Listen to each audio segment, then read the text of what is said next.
छत्रपती संभाजीनगरच्या नगर नाका ते Daulatabad T point या 8 किलोमीटरच्या चौपदीकरणासाठी जवळपास 800हून अधिक झाडाची जी आहे ते कत्तल केली जाणार आहे। आता मी त्याच रस्त्यावर उभा आहे ज्या रस्त्याच्या बाजूची सगळी झाडं तोडली जाणार आहेत। आपण जर बघितलं तर या ठिकाणी जे आहे ते विशाल असं वडाचं झाड पाहायला मिळतं, मात्र या रस्त्याच्या चौपदीकरणासाठी ही सगळी झाडं तोडली जाणार आहेत। खरं तर या झाडांनी जे आहे ते गेली अनेक वर्षे ऑक्सिजन दिला, सावली दिली, लोकांना आश्रय दिला, मात्र ही सगळी झाडे जी आहेत आता विकासासाठी तोडली जात आहेत। यामुळे जे आहे ते आता या झाडतोडीला सुद्धा मोठा विरोध छत्रपती संभाजीनगरमध्ये होताना आपल्याला पाहायला मिळतो आणि हे संपूर्ण जे आहे ते ही झाडं या परिसरातील नष्ट होणार आहेत। आणि या अनुषंगाने जे आहे ते गेल्या काही दिवसापासून पर्यावरण प्रेमींनी याला कडाडून विरोध केला आहे। आपण जर बघितलं तर या ठिकाणी हे जे एक झाड तोडण्यात आले असं जे आहे ते हे विशाल झाड होतं, मात्र रस्त्याच्या चौपदरीकरणासाठी हे झाड आता तोडण्यात आले आणि अशाच पद्धतीने आहे ते इतर झाडाची सुद्धा कत्तल केली जाणार आहे। जवळपास महानगरपालिका आणि वन विभागाच्या हद्दीतील ही सगळी झाडं आहेत, मात्र आता या झाडाच्या तोडण्यावरून जे आहे ते विरोध होताना आपल्याला पाहायला मिळतो। आपल्यासोबत वृक्षप्रेमी आहेत। सर, काय सांगाल, ज्या पद्धतीने सगळी झाडं तोडली जात आहेत, रस्त्याचं चौपदीकरण केलं जाणार आहे, काय नाव आहे आणि काय सांगाल? मी रुपेश कलंत्री, मी पत्रकार आहे आणि पर्यावरण सेवक आहे। मुळात आत्ता जी काही स्थिती संभाजीनगरमध्ये उद्भवलेली आहे ही अत्यंत गंभीर परिस्थिती आहे असं म्हटलं पाहिजे। जवळपास 2 ठिकाणांच्या याच्यामध्ये 1000 झाडांचा कत्तलीचा एक कार्यक्रम आखलेला आहे। आज ही जी अवस्था आपण बघतोय ती उद्या या बाकीच्या झाडांची पण होणार आहे आणि अशी झाडं आपण आपल्या हयातीत पुन्हा उगवू शकणार नाही आहोत। रस्ता हवा का, विकास हवा का, हा साधा प्रश्न प्रत्येक वेळी आम्हाला विचारला जातो की तुम्ही विकासाच्या विरुद्ध जातात। आम्ही कसे विकासाच्या विरुद्ध जाऊ शकतो? आम्ही इथली लोक 8 दिवसांनी आम्हाला पाणी मिळतं, 10 दिवसांनी पाणी मिळतं, आम्ही इतकी शोषिक लोक आहोत। आमच्या या शहरामध्ये जे पर्यटन नगरी आहे, जागतिक वारसाचं शहर आहे, त्या ठिकाणी कचऱ्यासाठी गोळी चालते। आम्ही त्या शहरातली लोक आहोत। आजही इथे कचऱ्याचा मोठा प्रश्न या प्रशासक मध्ये झालेला आहे। असं असताना आम्ही विकासाच्या विरुद्ध कसे काय असू शकतो? पण विनाशाला विकास आपण म्हणणार असू तर मग ते आम्हाला मान्य नाही आहे। इथे कुठल्याही नियमांचं पालन केलं गेलेलं नाही। जर तुम्हाला रस्ता बनवायचा असतो तर त्यावेळी अनेक गोष्टींचा विचार करायला पाहिजे असतो आणि त्यावेळी झाड हे तुमच्या प्राधान्यक्रमामध्ये सगळ्यात शेवटी कसं काय येतं हा प्रश्न आहे। झाड वाचवून रस्ता कसा केला पाहिजे याच्यासाठी कुठला तरी प्रयत्न केला गेला का? आणि प्रत्येक वेळी फसवणूक केली गेली। आधी 350 झाडांचा आकडा सांगण्यात आला, त्यानंतर 550 झाडं सांगितली गेली। 550 झाडांपैकी 235 वाचवू असं PWDने सांगितलं होतं। मग 550 पैकी तुम्ही जर 235 वाचवणार होतात तर पालिकेकडे परवानगी मागताना तुम्ही 718 झाडांची कशी काय मागितली? आणि पालिका आम्हाला म्हणते की 718 यांनी सांगितलं, पण आम्ही स्वतंत्र जेव्हा मोजणी केली तर त्याच्यामध्ये 748 झाडं असतील। हे कोणतं गणित हा विभाग शिकला आहे? म्हणजे विकास करतोय हे लोकांच्या मनावर कुठेतरी बिंबवायचं आणि वाटेल ते आपण करू शकू अशा भ्रमामध्ये लोकांना ठेवायचं आणि मग लोक म्हणतील की नाही नाही रस्ता तर गरजेचा आहे। रस्ता गरजेचा आहे, पण ही झाडं, माणसाच्या जीवासाठी ही झाडं जगणं गरजेची आहे आणि ही जर आपण वाचवू शकलो नाही तर मग आपल्याला कोणी वाचवू शकणार नाही।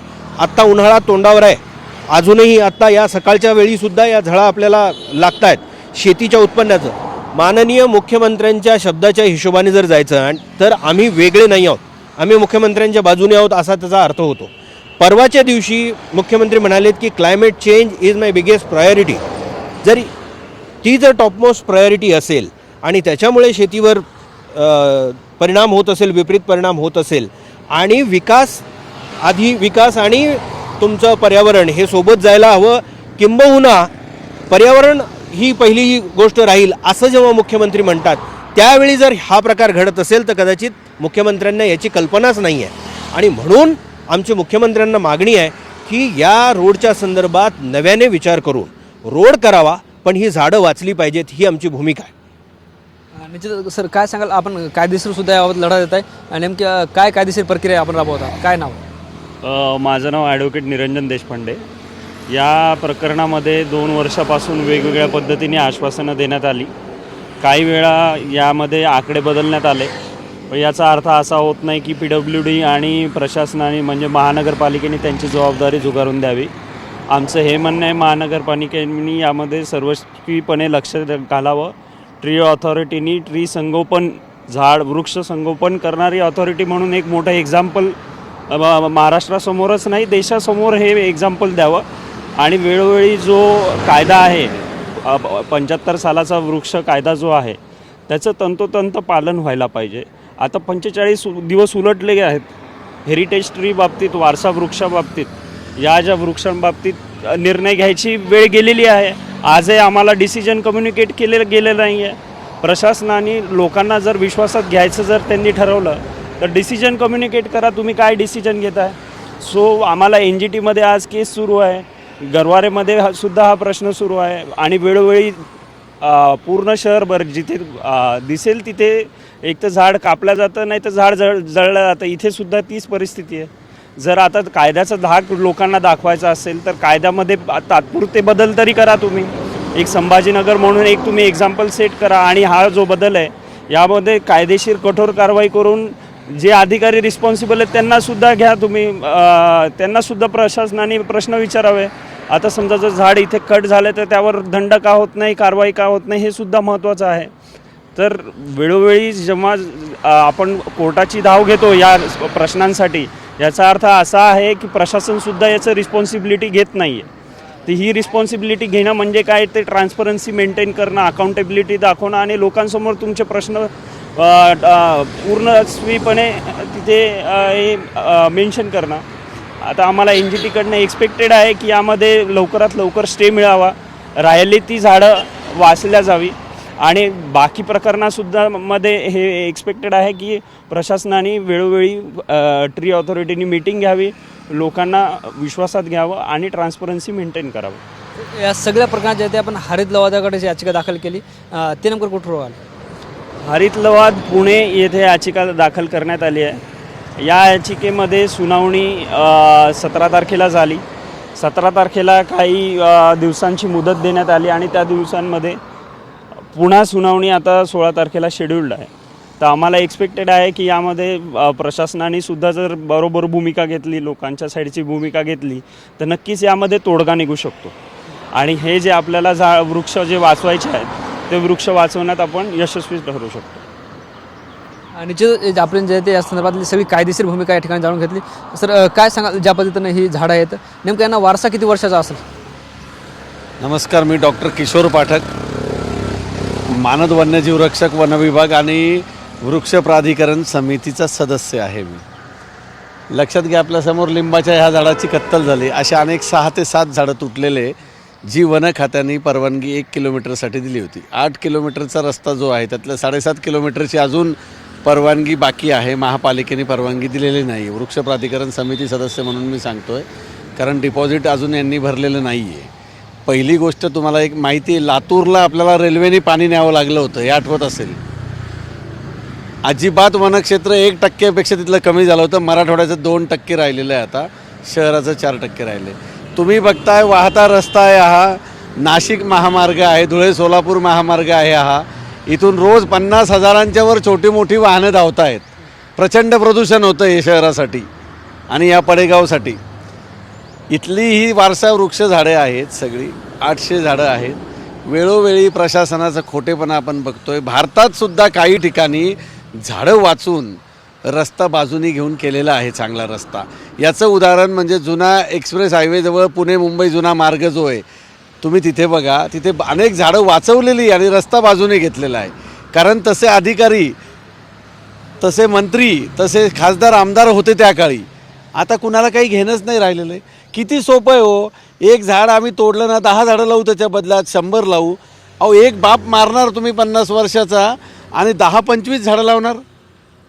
ती मुलं, ते एक माणूस मारल्यावर ती मुलं कधी होतील? तुम्ही नवी पैदा केलेली पोरं मोठी ती 20-25 वर्षांनी कमवायला लागतील. तसंच आहे, एक झाड मारून तुम्ही 1000 झाडं जरी लावली तर 20 वर्ष तो त्याचा अर्धा इफेक्ट पण देऊ शकत नाही. ते एक झाड आपण बघितलेलं, आता हे पडलेलं झाड आहे, याला श्रद्धांजली व्हायची वेळ आलेली खरं. इथे खूप दुःख होतं याचं. हे झाड कमीत कमी 2,500-3 हजार लोकांना ऑक्सिजन देणार झाड आहे. भर प्रदूषणच्या एरियामध्ये, आपल्या शहराचं प्रदूषण आपल्याला माहिती आहे. प्लास्टिक कचरा किती जाळतायत लोक. 2040-50पर्यंत अर्धी संख्या फुफ्फुसाच्या कॅन्सरनी मरणार आहे. ॲलर्जी, दमा दूर राहिला. डॉक्टर आहे म्हणून तुम्हाला सांगतोय मी. सर्दी पडशी 8-8 दिवस बरे होईना, खोकले महिनाभर बरे होईना लोकांचे, आणि आपण खुशाल विकासाच्या नावाखाली झाडं तोडतोय. अहो, हे झाडं करून भूसंपादित करा जमीन. तुम्ही समृद्धीला केली तशी, धुळे सोलापूरला केली, आणि वाचवा थोडे झाडं, थोडा मोठेपणा दाखवा. पैशाची कमी नाही आपल्याकडे. एक एक बगीचा करायला 9-9 कोटी रुपये आपल्याकडे येत आहेत. शहरातले एक एक तलाव विस्तारित करायला 8-8 कोटी रुपये तुम्ही खर्च करतायत. याच्यासाठी तुम्ही 2-4 कोटी रुपये खर्च करू शकत नाही झाडं वाचवण्यासाठी. ह्या झाडांवर मोठी जैवविविधता राहते, अन्न साखळी येते मोठी पर्यावरणाची. याच्यावर 35 प्रकारचे पक्षी मुक्कामाला असतात. वेगवेगळे कीटक आहेत, मायक्रोब्स आहेत, नायट्रोजन सायकलसाठी मोठं आहे. अहो तुमचं कर्बवायू उत्सर्जन जे सगळं आपल्याकडून होणारं ते शोषून घेणारे झाडं आहे. अहो ही सगळी मोठी झाडं तुटली तर शहरातले झाडं आजारी पडलेले सध्या जे काही आहे ते 2-3% झाडं उरलेले ते आजारी पडलेले सुजलेले झाडं प्लॅस्टिक याच्याने. तर मनुष्याला जगायचं तर आपल्याला हे आपले वास्तुपुरुष आणि शहर पुरुष आहे झाडं, यांना तो दर्जा दिला पाहिजे.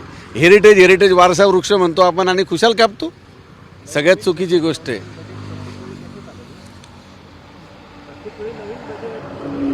आणि आतापर्यंत हे म्हणतायत की पुनर्रोपित झाडं आम्ही करू. अहो पुनर्रोपित झाडांचा आपल्याकडे इतिहास वाईट आहे. पैठण जलवाहिनी टाकली त्यावेळीसुद्धा यांनी 51 झाडं फक्त 500 पैकी पुनर्रोपित केले, त्यातलं एकही झाडं वाचलेलं नाही आहे. कुठलीही शास्त्रीय पद्धत यासाठी आपण वापरत नाहीत, हे आपलं दुर्दैव आहे. म्हणजे काहीही करायचं पहिले झाडांचा बळी गेला पाहिजे. तुम्हाला उद्यान बांधायचं झाड तोडलं, रस्ता बांधायचं झाड तोडलं, तुम्हाला औद्योगिकरण करायचं आहे, अहो विकासाला विरोध नाहीच आहे. आमचे सहकारी कलंत्री साहेब, निरंजन साहेब यांनी केस टाकली, याचिका केली आहे. अहो पण सामान्य नागरिकांनी सुद्धा धडा घ्यायला पाहिजे. यातून दुर्धर आजाराने आपण मरतोय. आपण कोरोना बघितला, आपल्याला तुरुंगवास होता. ज्या भागात ही झाडं चांगली आहे त्या भागातल्या लोकांना कोरोनाचा प्रादुर्भाव झाला नाही, त्याची लागण झाली नाही. इथून पुढे असे मोठमोठे आजार येतील आणि ही लोकसंख्या आपली सगळी कमी करणार. तुम्ही झाडं तोडतायत ना, निसर्ग तुम्हाला शिक्षा देणार आहे. एक एक सुनामी येणार आहे, एक एक भूकंपासारखे आणि इबोला आणि कोरोनासारखे लोक येऊन श्वसनाच्या आजाराने लोक मरणार आहेत. निश्चित आपण बघतो ही सगळी परिस्थिती आहे. नगर नाका ते दौलताबाद टी पॉईंट या रस्त्याच्या चौपदीकरणासाठी तब्बल 800 झाडं तोडली जाणार आहेत. आणि या सगळ्या जे आहे ते वृक्षतोडीला या वृक्षप्रेमींनी विरोध केला. याचा फेरविचार व्हावा आणि निसर्ग वाचला पाहिजे तरच मनुष्य वाचल असा संदेश सुद्धा यांनी दिला आहे. मात्र प्रशासन यावर तोडगा काढतं का हेही पाहणं महत्त्वाचं ठरणार आहे. कॅमेरा पर्सन विकी चव्हाणसह ज्ञानेश्वर लोंढे, TV9 मराठी, छत्रपती संभाजीनगर.